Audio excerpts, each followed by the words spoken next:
iri pane mwana vakanopfugama pamberi paJesu. Bhaibheri shoko raMwari rinoti he came back from transfiguration, aenda naJohn naPeter naJames achibva kutransfiguration, ndopaari kudzokera kucrowd, kureva kuti baba ava havana kupfugama mumba, baba ava havana kupfugama kuseri kwedoor, vakanopfugama papublic place vachideclare her problem at home in a public place yainetsa mhuri yavo semhuri. It was not a group problem, it was a family problem. Yekuti tine mwana anodona. And he knelt down in submission and believing in Jesus kuti mwana wavo anopora. Kureva kuti ndine mumwe munhu masikati ano ari kufana kunotarisa chinhu chiri direct pamhuri yavo, imarriage here, vana here, maresources here, zvirwere here, kucommunication here, mabasa here, chii chisiri kufamba zvakanaka pamhuri yenyu, chii chakaremera mhuri yenyu. Remember, a church is made of units of families. Kureva kuti church is a combination of families, but handei to the root, tinogadzirisa mudzi, timbonyengeterera mafamilies. Chii chiri kunetsa? Is it domestic violence? What is the problem of the family? Chii chiri kunetsa? Madrugs here, zvinodhaka here, chii chakabata mhuri yedu, chii chatitorera mufaro semhuri yedu, chii chatishayisa mufaro semhuri, chii. I want also to let you know this. Kune mhuri yekuti inoti we do not have any problem, everything is fine. But can I remind you, what you think is a source of security or comfort can be a problem if you don't have a prayer. Anyone who blesses you, if prayer lacks, becomes your curse. Kureva kuti tikawarairwa mwana watiri kufunga kuti ndiye anonyanya kugona kuchikoro can become the problem of the family. Patiri kunamatira mhuri, let's not forget our core strength, kuti Mwari vamachengetedze, Satan arege kumabata. Amen and amen. Satan ngaarege kubata our core strength patiri kunyengetera semhuri, because pamwe pacho pamakavimba napo Satan anopaziva, tikasapanyengeterera anosvikawo pabata. Amen and amen. Tinombirwa mweya wangu unorumbidza Mwari. Timbosvika patinonamata, kana wakagara padhuze nemunhu, I want you to go pako wega umbononamatira zviri kunetsa mhuri yako, umbova specific to what is challenging your family. Hande pamberi paMwari tingoimbirwa 1 or 2 stanzas tisvike panguva yekunamata. Mwari ari mubatsiri wedu muzita raJesu. Maunganani tinorumbidza Mwari, masikati tinorumbidza Mwari, madekwana baba tinorumbidza Mwari, iwonge mweya wangu unorumbidza Mwari, iwo mweya wangu baba tinorumbidza Mwari, iwo mweya wangu Jesu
masikati Yesu tinorumidza ivo masikati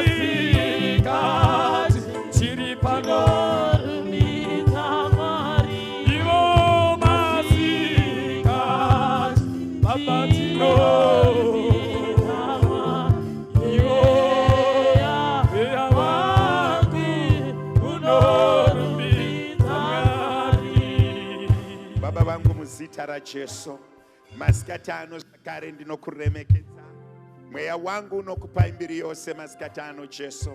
Zita renyu ngarikudzwe uye ngaribatwe neutsvene. Baba wangu nezita raJesu tadzoka zvakare pamberi penyu semhuri. Tauya Mwari wekudenga kuzone zvinorema zvedu semhuri. Baba wangu muzita raJesu ndiri kunamatira muri imwe neimwe Mwari yakamiririrwa pakati pedu Mwari. Ngaigamuchire zodzo yenyu Mwari, ngaigamuchire kuda kwenyu Mwari. Baba ndiri kunamata nezita raJesu, rangarirai zvinotiremera semhuri, rangarirai zvatatadza semhuri. Baba murume uyo anoenda kwamuri Mambo Jesu oti inini ndine mwanakomana anobatwa nemweya wekudonha. Dzimwe nguva zvinomudzidzisira mumvura, dzimwe nguva muchoto. Baba ndiri kunamatira specific family problems zvinoremera muri Mwari, ngazvireke kutiremera. Baba tauya nekutenda Mwari pamuri kutaura kuna Matthew chapter number 21 verse 22 mukati tikakumbira nekutenda, tikakumbira Mwari wekudenga nemoyo inorevesa, Mwari wangu nezita raJesu munotinzwa. Baba ndiri kunamatira each and every family, ndiri kunamatira each and every household, ndiri kunamatira Mwari wekudenga muri imwe neimwe Mwari nezvinovaremera semuri Mwari. Baba wangu nezita raJesu ndiri kunamatira specific problems ari kuitika muri Mwari, zvirwere zvakabata muri Mwari wekudenga, mweya inoteera muri. Baba wangu ireke kurwa navo, ireke kuvaitira, ireke kuramba iripo Mwari wekudenga nezita raJesu ndiri kunamata kwamuri Mwari vakatendeka. Nyasha dzenyu Mwari wekudenga dzinogara nekusingaperi ziburukire pamusoro pekereke yenyu Mwari.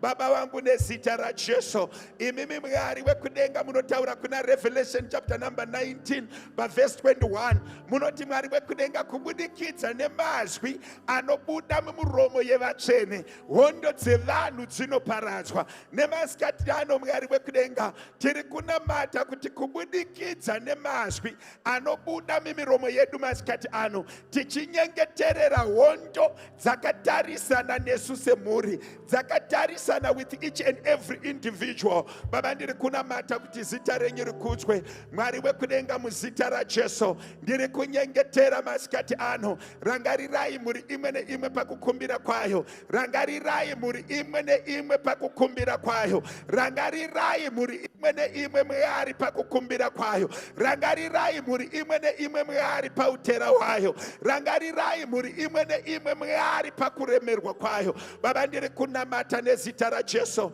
minyengetero yedu ngaigamuchirwe nemi Mwari, kukumbira kwedu Mwari ngakugamuchirwe nemi Mwari, kutsvaga kwedu Mwari wekudenga ngakunzikwe nemi Mwari. Masikati ano tauya kuzonamata, masikati ano tauya kuzonyengetera. Baba wangu muri imwe neimwe yauya nezvinoiremera, muri imwe neimwe Mwari yauya nemitoro yayo. Baba wangu nezita raJesu ndiri kunamata masikati ano Mwari, regai kuvanza chiso chenyu kwatiri Mwari, regai kuvanza Mwari wekudenga nyasha dzenyu Mwari kwatiri Mwari. Ndiri kunamata nezita raJesu masikati ano Mwari wekudenga muri imwe neimwe ngairangarirwe pakukumbira kwayo. Dzimwe muri dziri kutsvaga vana, dzimwe muri dziri kutsvaga mabasa, dzimwe muri dziri kutsvaga kurarama, dzimwe muri dziri kutsvaga kupora, dzimwe muri dzakabirwa mufaro nevakaipa, dzimwe muri dzakabatwa pane zvinodhaka. Baba vangu masikati ano nezita raJesu tiri kukumbira kuti zvakaremera muri Mwari, zviri kurwadza muri Mwari, ngazvireke kudziremera, ngazvireke kudzirwadza pakukumbira kwedu masikati ano Mwari. Tinzwireiwo nyasha Mwari. Baba vangu tinotenda kuti tauya pamberi penyu Mwari, muri kutirangarira semhuri, muri kutiitira zvakanaka semhuri, muri kutigonera nekupindura minamato yedu Mwari. Baba vangu, muzita raJesu, nyasha dzenyu Mwari ngadzikudzwe, kuda kwenyu Mwari wekudenga ngakuitwe pakati pedu. Tirangarirei pakukumbira kwedu Mwari, tirangarirei pakuremerwa kwedu Mwari. Zita renyu rikudzwe Mwari, zita renyu riremekedzwe. Ndinokutendai Mwari vamasimba ose, ndinokusimudzirai Jesu. Kudzwai nekuti muri Mwari, muzita raJesu. Haleluya. Ndoda kuti tidzokere pamberi paMwari, tinamatire chinhu chinonzi ma-family principles. Ma-feelings takamapiwa naShe, but ma-feelings won't sustain a family. Ma-emotions won't sustain a family. What you feel today is not what you feel tomorrow. Asi Mwari akatibatsira tikava nema-family values, ma-family principles, we go far. Chinhu chatikuvadza sevanhu, pamwe pacho nyaya kuti semhuri hatina ma-values, hatina ma-principles. Pamwe pacho tiri kushandisa ma-emotions, pamwe pacho tiri kushandisa ma-feelings. Zvauri kunzwa panguva iyoyo becomes the rule or the law. But remember, Mwari havashande nema-feelings. Yes, if you become emotional, you can respond. But kana Mwari vaakuropafadza vanhu, vanovaropafadza in principle. Pamwe pacho paya paunoshandisa uchita ma-decisions wakatsamwa, pamwe pacho paunoita ma-decisions in anger. Let me give you one example. Kune vachiri kukura ma-teenagers nevakomana vekuyouth, baba vako ndibaba vako, in season and out of season. Kana uchida ropafadzo, vali inongonzi baba havaridzirwe tsamwa, vali inongoti baba, you don't walk away, baba vachitaura. You don't throw arms in the air, baba vachitaura, kuratidza kuprotesta. Kana kutsurwa wobva watorega kudya chikafu chacho, wototi I stop eating their food, they are bothering me. We want to pray for family values.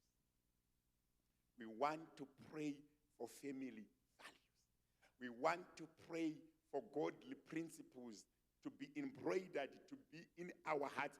David anoti shoko renyu pandakarinzwa, ndakarinyora mumoyo mangu. When I heard your word, I did not write it on a script, I wrote it in my heart. Kureva kuti chakuvadza ma-families chatibira nyasha inyaya yema-principles. Ndara wangu akadhakwa. Mai vangu is naive. She is crazy.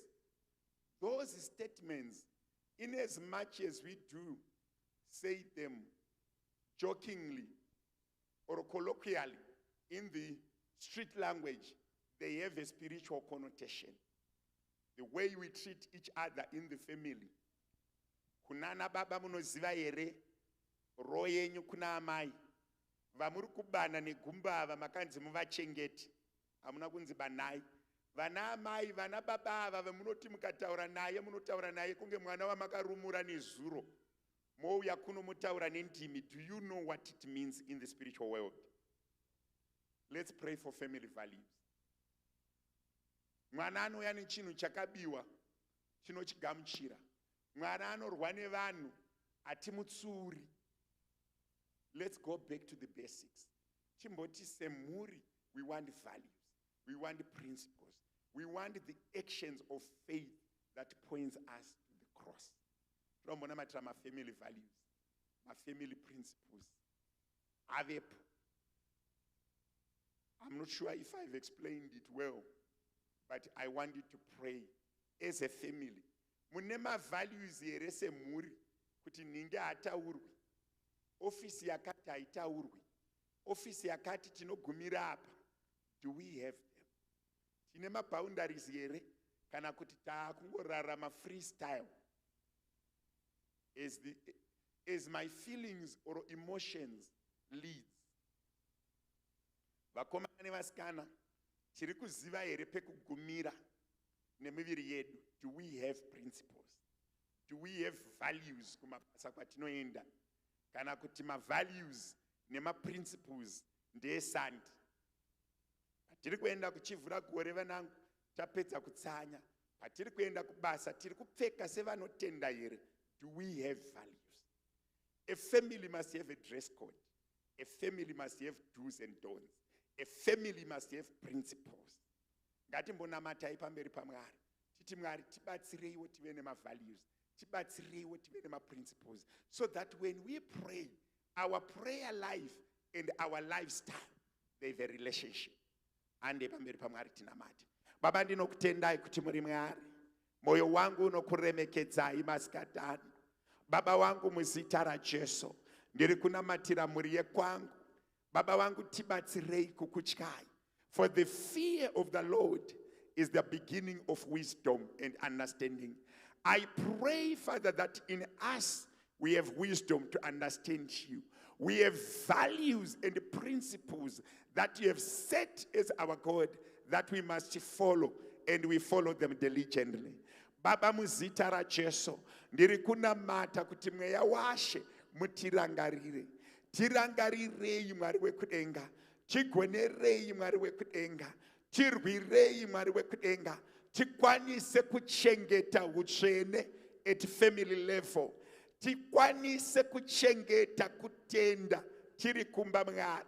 Mazwi atinotaura nenyaya dzatinotaura nezvatinoronga semhuri Mwari zvikudze zita renyu, zvipupure kunaka kwenyu Mwari. Patinoremerwa semhuri tishandise nzira dzinopupura uvepo hwenyu Mwari. Baba wangu nezita raJesu ndiri kunyengetera kune Mwari vakatendeka. Masikati ano tibatsirei semhuri tikwanise kuchengeta kutenda.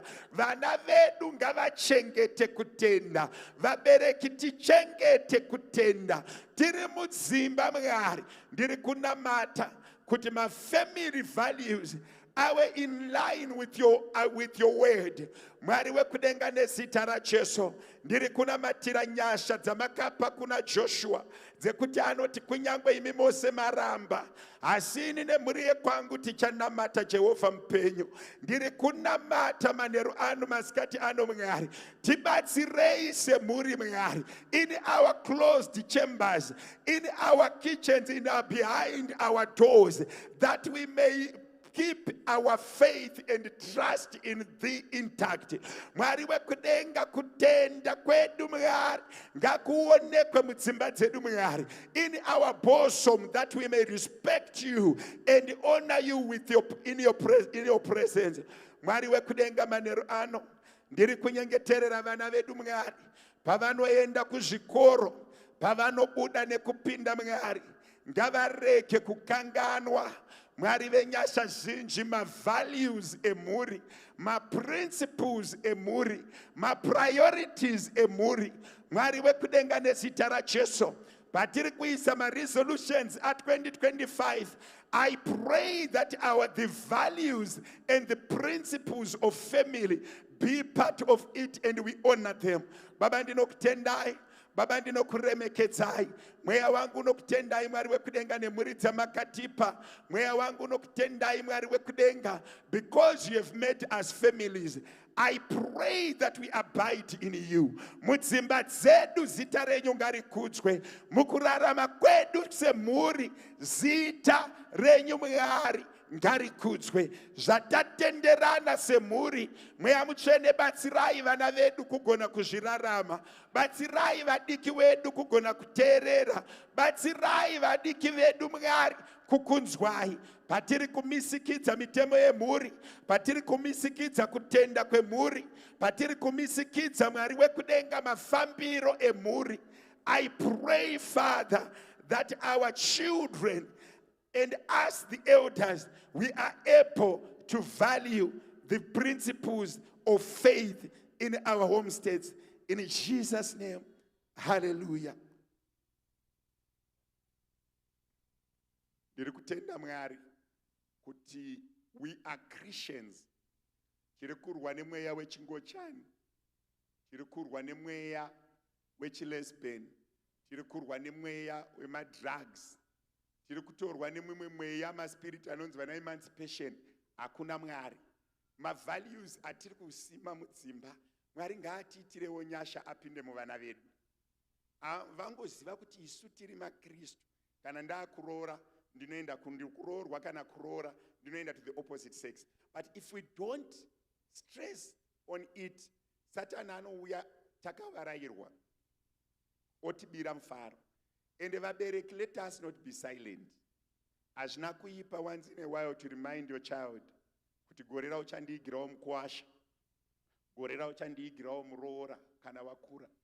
But tikanyarara makatuni akavadzidzisa tsika dzekutenda dzinorasika. Amen and amen. Tsika dzekutenda dzinorasika, because isusu sevabereki we must give positive affirmation to what we want. Mwana akauya achiti teacher wangu is crazy, ngati vatamubatsira titi a teacher is a respectable person. A teacher will never go crazy. Let's correct, let's try by all means to put substance, positive substance dzekutenda muvana. Patakanangana nemhuri zvakare, patiri kunyengeterera mafamilies, andiri kulidaya is just an iceberg, a tip of an iceberg. Ndiri kutenda kuti taswera tichinamatira mhuri, uye tichapedzisa tichinamatira mhuri. Let's pray for the family. Especially my problems are specific to family. Fundisi munorevei kana muchiti ma problems are specific to family. Sukumba kwedu pataka leader prayer yemanheru, we realized kuti pavana vatabereka siblings vaakufana kuroorwa nekuroora, in the next 4 years they are 10. So we prayed for them by name. It's a problem, iri challenge iri kumba kwedu semhuri yekwajiriji pamwe ima hamuna. And isu as siblings tiri 8 takabereka vana vedu taane 10 vatakutarisira kuroora kana kuroorwa, and we prayed for them. It's specific to our family. Muri kunzwa zvandinoedzedzanangura? Imimi munogona kutarisa mhuri moona kuti tine vanhu 9 vasiri kuenda kubasa. It's a specific problem to the family. Munogona kuona kuti tine vanhu 7 vari diabetic. It's a problem, it is specific to your family. Munogona kurealize kuona kuti tine vana vari kunyora form 4, 5 or matriculants 6 mumhuri. It's specific to you. Kumba kwangu zvezvizvi, besides vandinoshumira pamweya handina matriculant. Shano is going grade 8. Saka I may not need to pray that prayer. So ndoda kuti timbodzokera pamberi paMwari zvakare, timbonamatira ma-problems or ma-challenges are specific kumba kwenyu. Yekuti munoti iyi iri mumba medu chete. Amen and amen. Pamwe pacho kupererwa nemabasa. Let's not forget kutukana chaiko. Zvekuti munosangana semhuri motanga kudamburana muchiudzana makobvu nematete. Let's go back, reflect and pray for challenges that are specific to your family.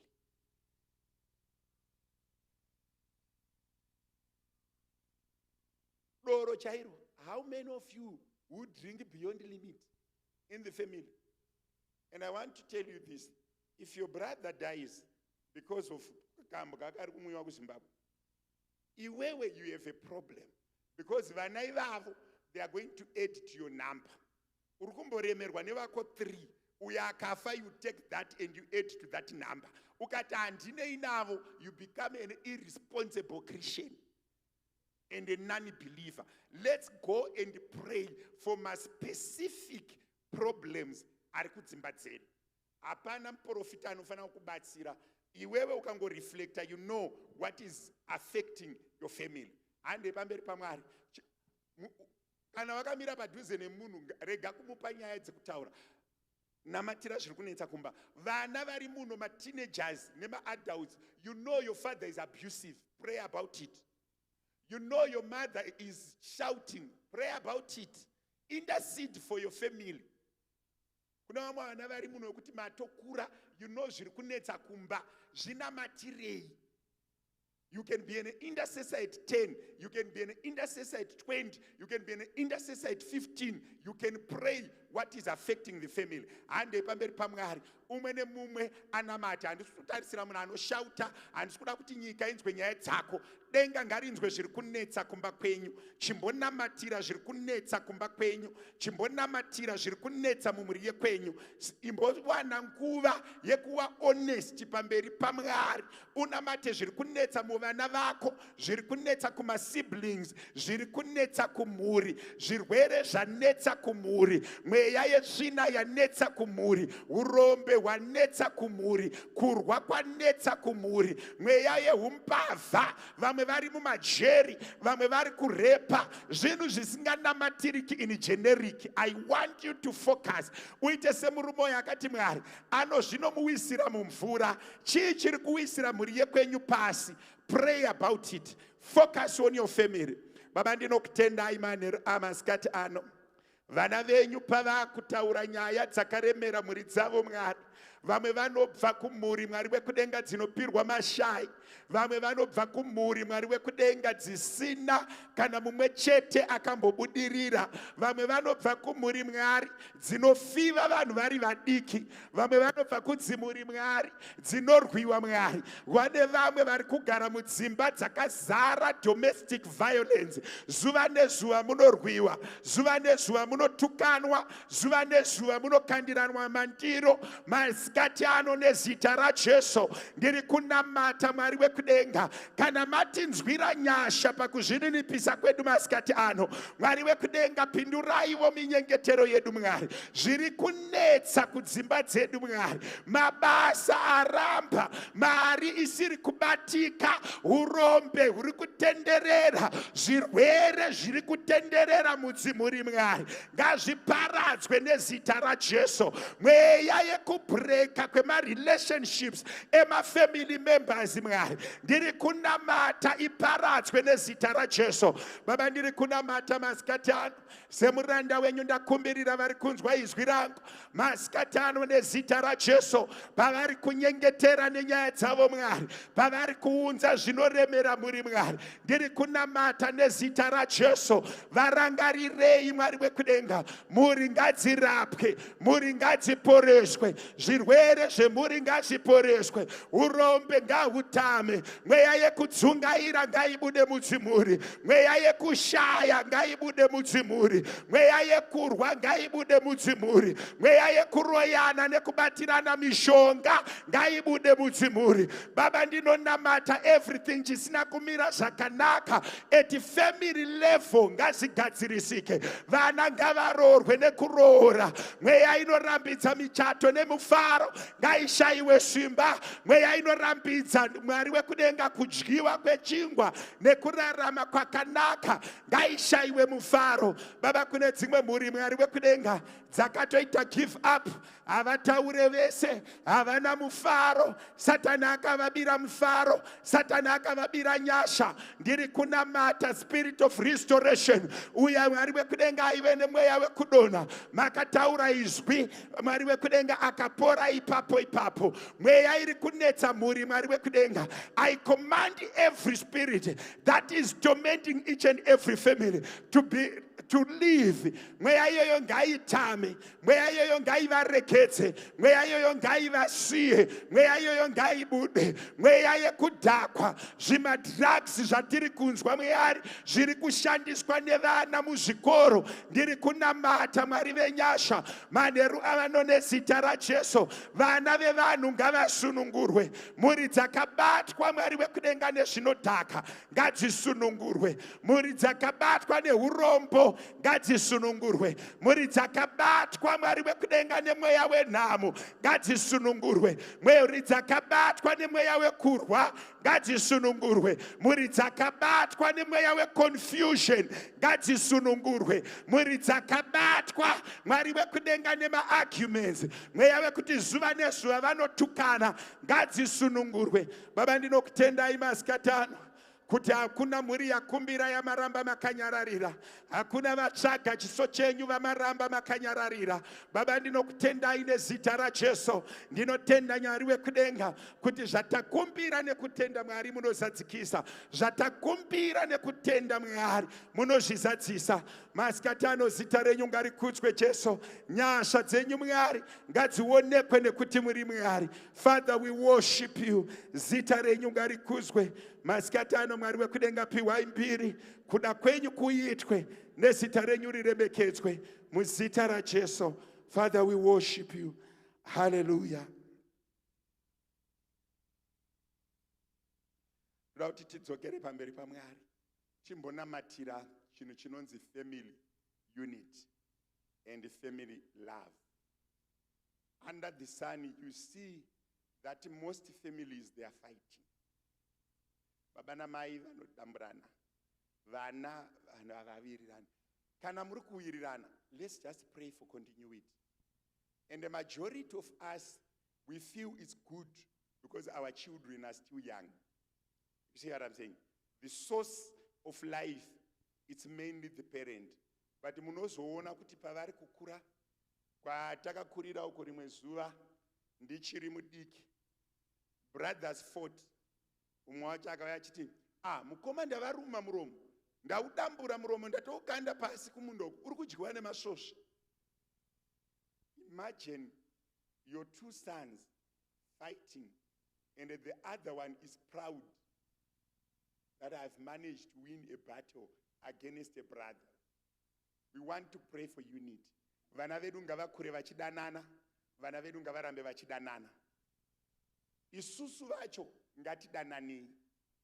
Panguva yekutsanya kudai nekunamata, kana paine zvisina kumira mushe, don't just pray and finish there. Go and meditate upon this prayer.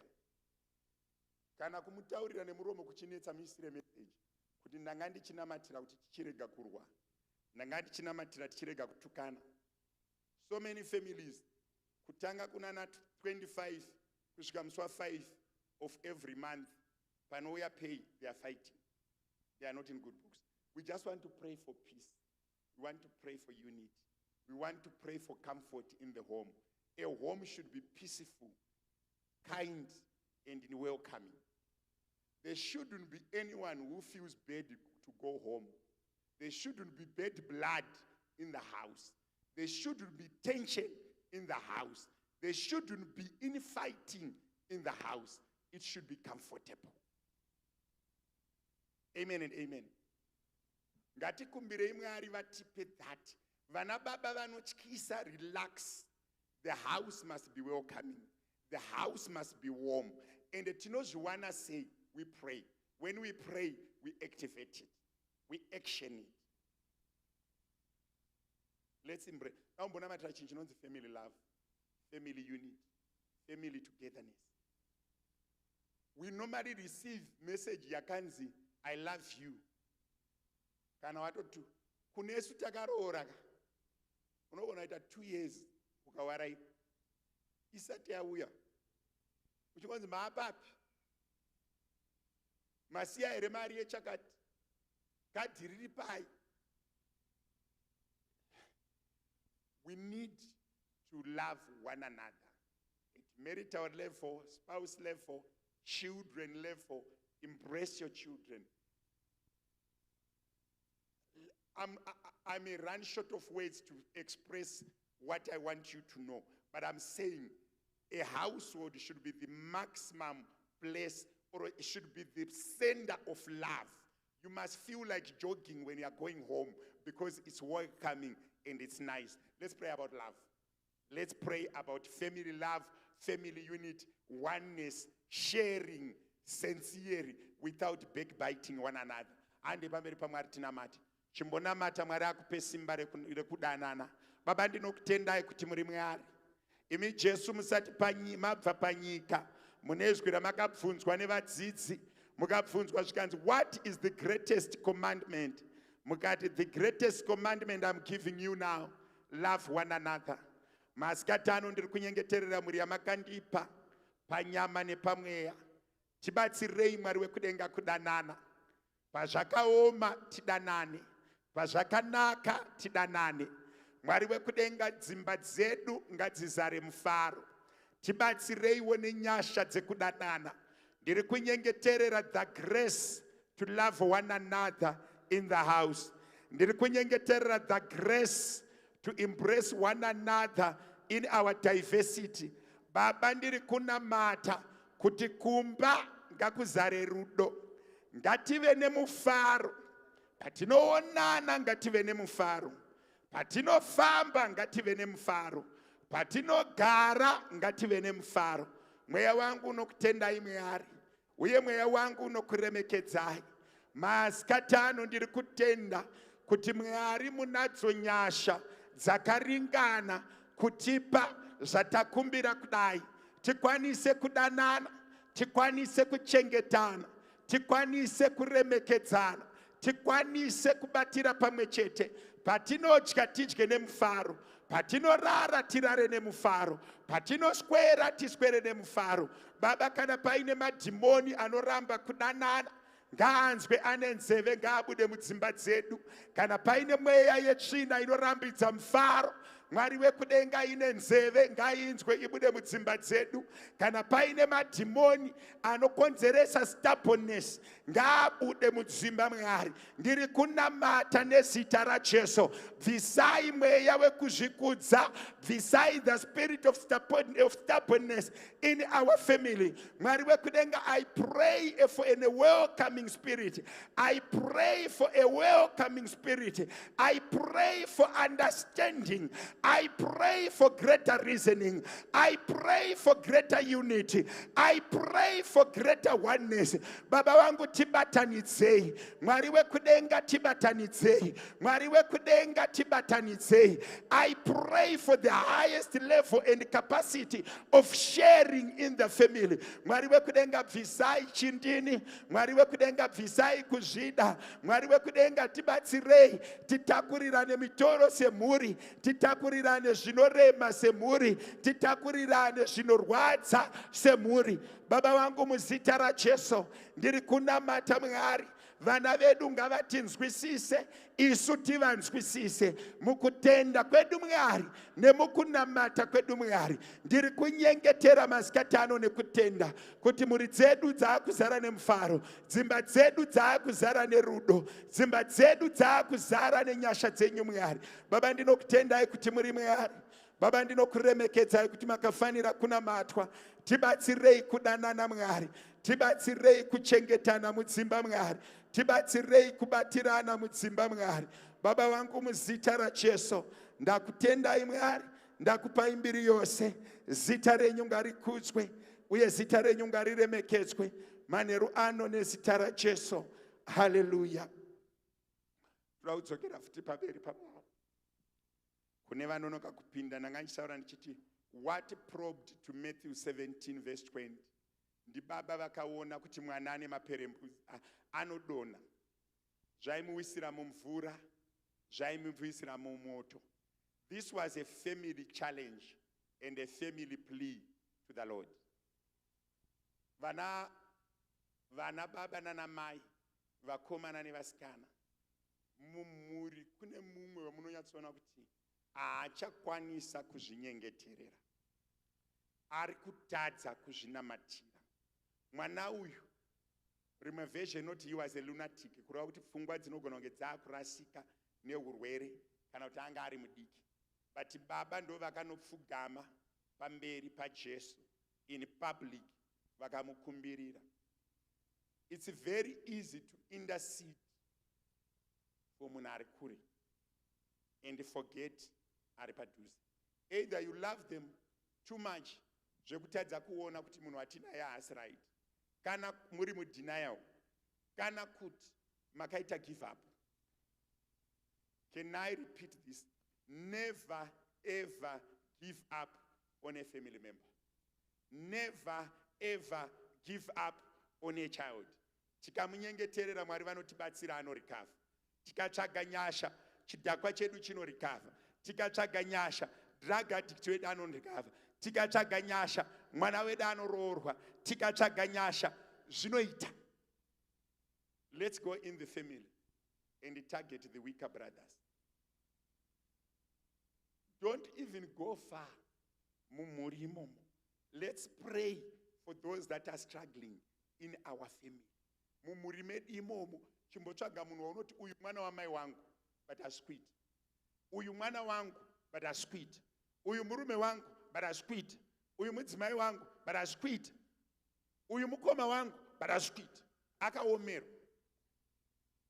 9 out of 10 we kill our brothers and sisters in the spirit to manifest. You know, it give up. I give up on them. Tatongoti irido for you. We are reasoning. We are fungi. We are seeing. Iribenzir. But mfundisi vari kuti mapenzi aya zvirema zviya vakaremerwa vaya vari kurwadziwa vaya hande inavo panguva ino yekunamata. Baba ava vakaita choice. Vaigona kuti mwana uyu dzimwe nguva ndichabva kubasa adonhera moto afa. Ndine vamwe kana ndinobereka vamwe. But baba ava vakaita decision. Vakati pamberi pevanhu pakazara vanhu ndakunotaura nyaya yangu mwana wangu uyu asinga. Bible notes when the Lord spoke a word, that spirit left him and he became well again. Kureva kuti baba ava vakatakura mutoro wemwana uyu akaita zvakanaka. Atina here pakati pedu mumhuri waunoti ukatarisa. Inini pamwe pacho ndotarisa ndakanangana nini nevana vangu. Pamwe pacho ndotarisa ma siblings angu. I've got 7. Konoti mumba umu mune chiri kubuda here. Mwari pane here kabukira kanondiratidza kuti kumberi kwakanaka. Onamata vakatarisana nemhuri iyoyo. Konoti munhu yatobereka vana 4 but zviri kubhainda. Regai ndimubatsire kunamata. Muri kunzwa regai ndimubatsire kudi kunamata. Pane kungomutarisa uchiti vana vamukoma wangu marombe zvozodii. But ukauya kuchechi kunoku uri kunamatira Mwari vanhu ngavakomborerwe. Vapi? Ngatidzokerei kumba. Tirege kunoita right off vanhu. Tivanyengeterere. Sezvakaita baba vakaenda nemwana vavo. Ndoda kuti munhu wese ari munomu atarise a weaker brother wekumba kwavo, a weaker sister, a weaker child umunamatire. Take that burden. Uti Mwari kana mandinzwira ngoni, kana mandiitira zvakanaka, murume uyu makamuitira, ndiitire iwo. Kana ari mwana chai ari kuremerwa handei naye pamberi paMwari. Kana iri spouse iri kuremerwa handei nayo pamberi paMwari. Kana iri brother iri kuremerwa handei nayo pamberi paMwari. Chitanga kunamata. Pananga ndichikutsanangurira ndiri kuvimba kuti une zita ravabata, une munhu wavafunga kuti Mwari wekudenga ndoda kumunamatira. Usaende kuma cousins uine mwana akaremerwa.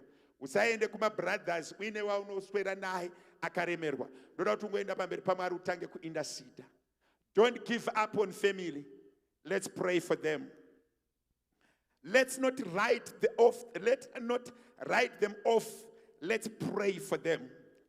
Let's not wish that they die and rest. Let's pray for them. We still have a God who does miracles. Tina Mwari anonzwa vanhu. Vanosvika Jesu achiparidza mumba. Vaine murume akarara panhoo asingamuke. Vanobvisa matiles womudzikisa mukati kuti Jesu amuporese. Ndinoda kuti umbonamatira akadaro, akarara pasi asingachagoni kuzvibatsira. Uti Mwari wekudenga ndauya naye nekuti muranda wenyu ati tinamatire muri. Ndakambomunamatira akasachinja, asi nekuda kwekuti zvadeclarewa paota, ndiri kunamatira mwana uyu amuke, ndiri kunamatira mwana uyu aite zvakanaka, ndiri kunamatira mukoma ava vaite zvakanaka, ndiri kunamatira mai guru ava vaite zvakanaka, ndiri kunamatira mwana uyu aite zvakanaka. Mwari verugare ngavanzwe munamato wako. Tora mwana wako umunyengeterere, tora mukoma wako chidhakwa chinamatire chauri kufunga kuti angangomuka akafa nezvinodhaka. Mwari verugare ngavamuitire zvakanaka. Rangarira mwana uyo wamuri kuti hapana chakanaka chaanogona, handei naye pamberi paMwari. Pacho patiri kuti hapana tariro, iye anomutsa zvakafa, anoporesa vanorwara, anorangarira vasina. Kana pakaita kutenda zvinoita. Iye anoti ask whatever you ask in my name with faith and believing, and I shall give it unto you. Enda navo pamberi paMwari. do not write them off. Mwari vekudenga ngatibatsire. Taura mazita evakadaro pamberi paMwari. Taura mazita evakadaro pamberi paMwari. Vari kudzungaira vekumhuri yekwenyu, vakaremberwa vekumhuri yekwenyu, vasina chavainacho vekumhuri yekwenyu. Vamwe vacho havagoni kuzvinamatira, vamwe vacho havatomude Mwari wacho. But namata, namata, namata. Simudza kutenda pauri kutaura zita rake. Simudza kutenda pauri kutaura zita rake. Uti Mwari uya anorarama, ndauya naye pamberi penyu. Mwari uya anoita zvakanaka, ndauya naye pamberi penyu. Kana ari mwana wako haubereki chinofa, haubereki chisina upenyu, haubereki chinoparara. Declare nyasha dzaMwari pamberi pavo. Uti Mwari wekudenga, ndauya kune mwana wangu uyu Mwari, ndauya namukoma wangu uyu Mwari, ndauya nemwanasikana wangu, ndauya nemwanakomana wangu ane zvinomubata. Kana zvamubata zvinomuwisira mumoto, kana zvamubata zvinoda kumuuraya. Vamwe vakaitadza Mwari, madisaipo akaitadza, asi ndauya naye kwamuri Mwari. Imi musingakundikani nekutenda, rangariraiwo mwana wangu, rangariraiwo mukoma wangu, rangariraiwo murume wangu, rangariraiwo mudzimai wangu. Hasha dzaainadzo ngadzipere, kusanzwisisa ngakupere, kurasika ngakupere, chirwere ngachipore. Vanori paakaremerwa ngaitirwe zvakanaka. Baba, nezita raJesu ndiri kunyengeterera vakadaro vanoti kana zvavabata zvinovapinza mumvura, kana zvavabata zvinovapinza mumoto, zvinoda kutora upenyu hwavo. Nekuti Mwari taswera takazvininipisa, taswera tichitsvaga nyasha, taswera tichinamata. Tauya navo marombe ekwedu, tauya navo vari kudzungaira, tauya navo vakashaya mabasa, tauya navo vasina zvavari kuita, tauya navo vaputi vembanje, tauya navo vamwi vedoro, tauya navo vari kudzungaira. Mwari vekudenga varangarirei. Takumbira kwamuri Mwari, takumbira Mwari vekudenga. Vari kufamba mumigwagwa vasina kwavari kuenda, vari kukwira nekudzika, tavakumbirira kune Mwari. Zviri kuti zvikavabata zvinovaswedza munzira, zvikavabata zvinovashandisa. Baba vangu, nezita raJesu tiri kutaura izwi renyu masikati ano. Ngavasunungurwe nezita raJesu, ngavasunungurwe nesimba remuchinjikwa, ngavasunungurwe nekugona kwaMweya Mutsvene. Baba, ndinokutendai kuti muri Mwari. Baba, ndinokuremekedzai kuti makatendeka. Masikati ano itirai hama dzedu zvataisa pamberi penyu zvakanaka. Rangarirai vatakumbirira Mwari, rangarirai vatadoma nemazvita, rangarirai vataisa muruoko rwenyu Mwari. Vaitireiwo zvakanaka, varangarireiwo Mwari, vakomborereiwo Mwari, varege kuramba vachidzungaira, asi muvaponese, muvararamise, nekuti muri Mwari, muzita raJesu. Haleluya, haleluya. Toda kumbodzokera zvakare pamberi paMwari, takatarisana nemhuri. Me, I'm a strong believer in a family. Ini ndinotenda mumhuri kudarika zvimwe zvinhu zvose. Mhuri ikaita zvakanaka, upenyu unoita zvakanaka. Amen and amen. Mhuri ikaita zvakanaka, upenyu unoita zvakadini? Zvakanaka. Toda kuti tiite one more last prayer ine chekuita nemhuri. And it's a pledge yauri kuita iwe pamberi paMwari. Kuti Mwari, pandanga ndichinamatira vanorwara, pandanga ndichinamatira vasiri kuita zvakanaka, inini I will never take down a family. Inini I will never do bad to a family member. Ndibatsirei kuvada. Do you know kuti vazhinji vedu vakaparara, akaparara audzwa namukoma unzi uri dofu. Munoziva izvozvo? Hauna chaunoita, uri rombi. Tombonamata munamato wekuti Mwari, give me strength, give me the love.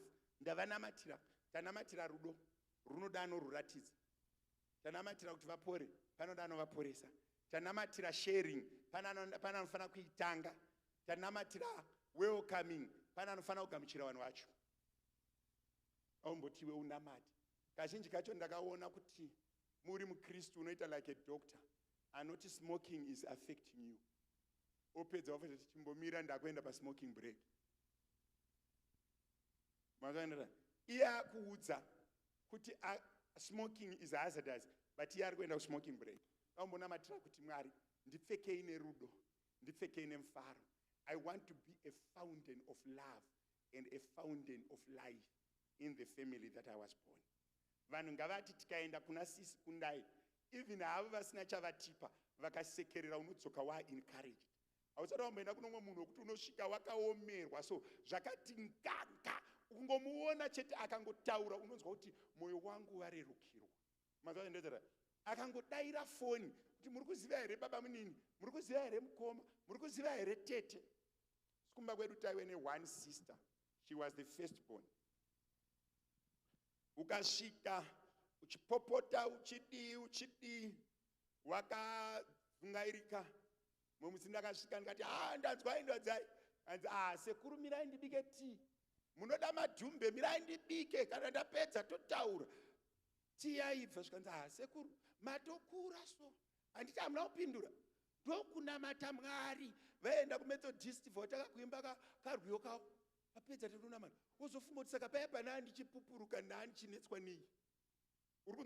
We want to find my family ambassadors, my family inspires, my family burden bearers, my family carriers. Anotakura vanhu vekuti chese chakarema chikasvika pauri chinoreruka, uri mumhuri yauri. Mwari ngavakuite vessel. Ndoda kuti unamate uwe vessel, unamate uwe munhu anopodza dzese dzemhuri. Kuti Mwari ndipfekei ndive an ambassador of the family that I was born. Hakuna vanorwa ndiripo, hakuna anorara nenzara ndiriko, hakuna vanorumana ndiriko, hakuna vanomarana ndiriko, hakuna anoita rombe ndiriko, hakuna anopererwa ndiriko. Mwari ndiitei mudziyo mumhuri yandakaberekwa. Tanga kunamata uti Mwari tangai neni, kana kuine confusion ngaipere tangai neni, kana kuchirwiwa ngakupere kurwiwa kumhuri yandakaberekwa tangai neni, kana kuine vasingakwazisani vasanganise, kana kuine vanotukana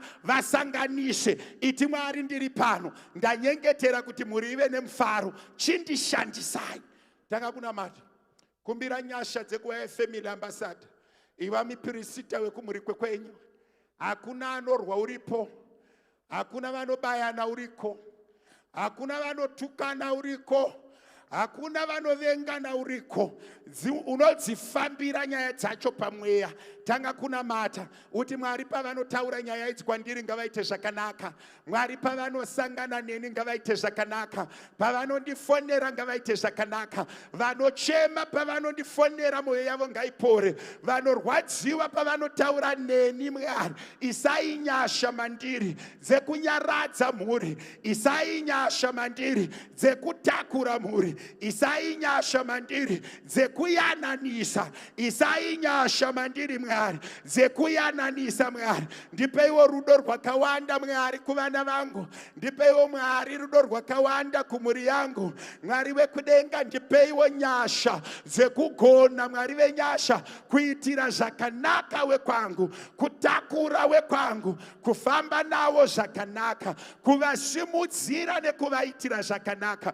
Mwari wekudenga nezita raJesu tivhurirei mazuva akaringana, tipei nyasha dzakaringana dzekugona kutakura mitoro yemhuri, dzekugona kubatsirana nemhuri. Mwari tibvisirei mweya wekukakavara, bvisai kukakavara nekushindimara mandiri, bvisai Mwari wekudenga muutsinye mandiri. Pese pandasvika mhuri itirwe zvakanaka, pese pandasvika mhuri ikomborerwe, pese pandasvika mhuri iropafadzwe, pese pandasvika mhuri itirwe zvakanaka. Masikati ano tanyengetera baba vangu mhuri dzekwedu dzive nemufaro. Baba tiiteiwo a fountain of life, a fountain of joy, a fountain of encouragement to our family members. Baba ndiri kunamata nezita raJesu that as a family member I will not, Mwari wekudenga, fight anyone. I will not, Mwari wekudenga, despise or crush a family member, but all the days of my life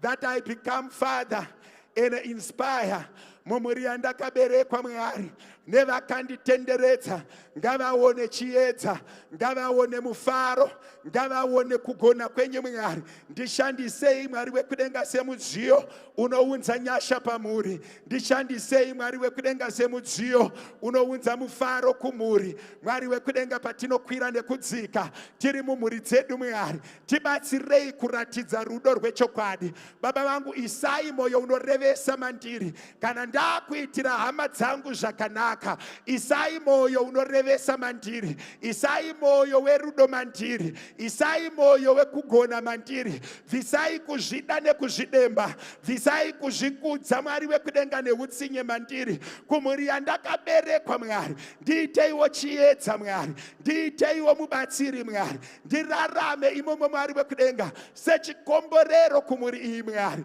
Baba vangu, muzita raJesu ndanyengetera kune mimwari vakatendeka, ndanamata kune mimwari vanorwira. Zita renyu ngarikudzwe, zita renyu ngariremekedzwe muzita raJesu. Father, we worship you. Hallelujah. We can go and go and go. We are praying for the family because I love him. There's now at personal level, hakuna chinhu chinondifadza sekuona mhuri yakaungana ichidya. I take pride, I take joy nekuvaona vachidya. Zvinhu zvese zvazoitwa zvadarika. The greatest thing that we can have is love. Amen and amen. Do not withdraw your love to the family.